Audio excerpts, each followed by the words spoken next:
Sa Haro, unti-unti nang bumabangon ang mga residente na nasiraan ng bahay. Isa ang bahay ni Aling Sharon sa 266 na bahay na nasira dahil sa bagyo. Natuklap ang buong bubong ng kanyang bahay dahil sa hangin at malakas na alon. Nagpuli lang ko di kay paptan ko para makapuli sit.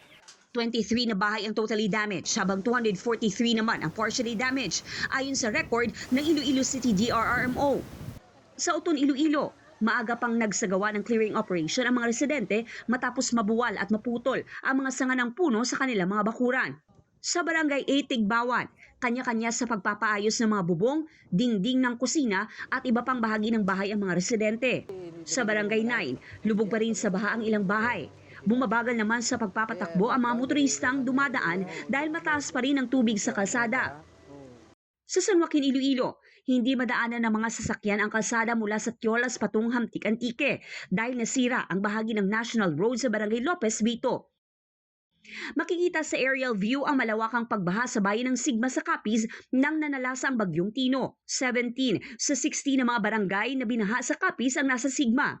Ilang puno ang nabuwal dahil sa malakas na hangin. Sa probinsya ng Antique, mahigit 41,000 na pamilya ang na-displace dahil sa Bagyo Tino.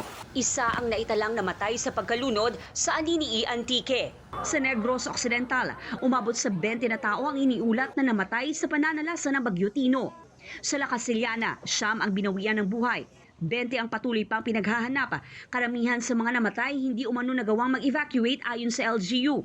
May 3 iniulat na namatay sa Bagos City, 2 sa Ilog, 2 sa Morsha, 3 sa San Carlos City at 1 sa La Carlota City. 33 ang nawawala. Nagpapatuloy pa ang verification sa mga report.